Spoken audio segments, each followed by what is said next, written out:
Hello and welcome to Janette's TV. I'm your host, Janette Burke. We are live on location at the Elevate Tech Conference here in Toronto, and I'm standing here with Guy Kawasaki. Kawasaki, who is infamous. He's a well-known author.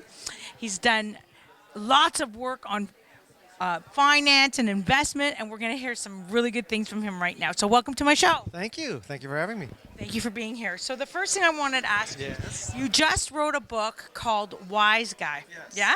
What is the main theme of the book? What do you want people to take away from that book? So Wise Guy is a collection of stories of my life that influenced my life and taught me some wisdom. Duh, Wise Guy. And it's sort of like chicken soup for the soul, except all my stories. My life is not a memoir or an autobiography. This is stories that people can apply to their lives. And one of the best use cases is lots of time you tell your kids not to do something and they don't listen to you. So now you can say, read this, and I'll tell them what you wanted to tell them. Do your kids listen to you? Not at all. Not at all. With such a wise father? Oh, that's no good. You tell them. Okay. So you've been very successful in a number of areas. Yeah. What do you feel is your greatest success and why? My greatest success is my 4 kids, by far.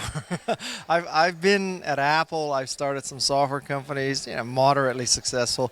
Today, I'm chief evangelist of Canva, which is an online graphics design service. I use it. I love it. Yeah, out of Australia. So that's definitely a success. I call this Guy's Golden Touch. And Guy's Golden Touch is not that whatever I touch turns to gold. Guy's Golden Touch is whatever's gold Guy touches. Ooh, I like that. Let's delve into that a little bit for me, because success is not a straight line. It's not a one thing. What's your greatest advice for achieving success and focusing in on one thing? I don't know if the right advice is to focus on one thing. Maybe it's one thing at a time, but it may not be, one thing for your whole life. I used to think that this was a silly saying, that do what you love and the money will come, but kind of is true. I definitely don't think that it's optimal to do what you think will make money if you don't love it. So it helps to love what you do. But of all the things you've done, okay, how did you pick and choose what would be a success, what wouldn't be a success? Was it a bit of a crapshoot, or was it calculated? Listen, if anybody tells you they knew what they were doing, they're lying to you. Okay? It's always a crapshoot, and sometimes it comes up 7, sometimes it comes up 11, sometimes it comes up 2, 3, or 12. Now, Or 0. it'll never come up a 0. So, that metaphor. You have to really understand craps, because on the first roll, 7 and 11 is good, 2, 3, or 12 means you lost. So we're all about empowering people on my show, and particularly empowering women. Any advice for empowering people to be their best? I think the key to empowerment is just go for it. And you have to learn to ignore negativity, naysaying, pessimism, all that. I'm not telling you that just because you're passionate and you're positive, you'll succeed. But if you aren't passionate and positive, there's no way you'll succeed.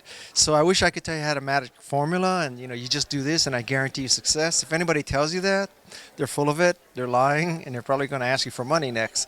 So I think you just have to pursue what you love. And Are you a big proponent of mentoring and coaching? I've had 2 mentors in my life that were very helpful. I would say that mentoring is not necessary nor sufficient. So you can do it without mentoring, but if you can get a mentor, hallelujah. But just because you got a mentor, that doesn't guarantee success either. So, get a mentor, but if you don't get a mentor, don't believe that you're doomed. And if you do get a mentor, don't believe that you're guaranteed success. And do you have any investment advice to share? What's something we should all be investing in right now, besides ourselves? Yeah, you should follow whatever I'm investing in and do the opposite, because I'm not a good stock picker at all. Because I fall in love with stock. Mm-hmm. Fall in love with stuff. Okay. Parting words. One thing you could really tell me, that would make, like, do you have any regrets for any of the things you've done in your life? Do you wish you've done anything differently? Well, I mean, at a very material level, I quit Apple twice, and I turned down Steve Jobs for a third job. So if I had not done any of those three things, I wouldn't be in Toronto right now. I'd be in Tahiti's. So that's a But the mistake. fact is, you did turn those things down, but then you had enormous success afterwards. So was it a wrong move or a right move? Well, it depends how you define enormous, right? Let's just say sticking at Apple would have been more enormous. So no, I'm not complaining. It just shows you that at the time, there is some wisdom in there. What's the biggest wisdom? What's your biggest takeaway life lesson? Well, first the wisdom about that. So at the time, it is very difficult to predict because when I left Apple twice and turned Steve down, I don't think I was particularly stupid back then. It's not like I was I stupid. don't think you're particularly stupid at all. So, at the time, it made perfect sense to me to leave Apple. I thought it was optimal. So there's lots of lessons. So one is, you never know, right? Who would have predicted Apple would be $1 trillion company? No one. That's one lesson. And another lesson is that maybe the grass is not greener. Maybe you should water the grass you're standing on. Oh, that's good. A lot of people think the grass is always greener. Okay, now, one last thing. Okay. You may have noticed I like jewelry. I happen to have a few pieces on today. I know! And that's what I was going to bring up. You used to be in the jewelry business, and you had some life learning there, too. Okay, let's hear a little bit about that. So I worked for a jewelry manufacturer in downtown Los Angeles. So we sold jewelry to retail stores. And what I learned in that job was the first real job in my life is I learned how to sell. So what's the best way to sell yourself? So selling jewelry is hand-to-hand combat. It is not, one of these things like today you do an A/B test on your website, and if the blue performs better than the green, you go with the blue, right? This is hand-to-hand combat, meeting with buyers.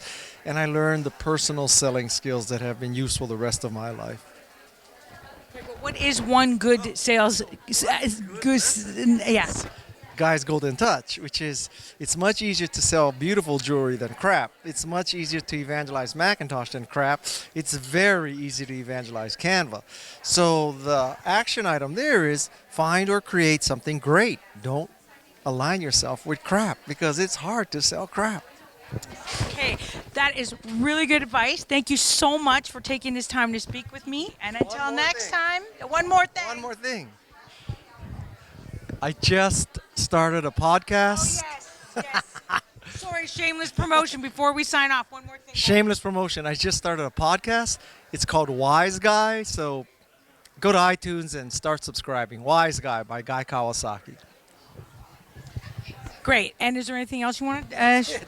Okay, great. So you will find us on Facebook, LinkedIn, Twitter, Pinterest, Google+, Vimeo, YouTube. You name it, we're there. # Janette's TV. And until next time, continue to be fabulous.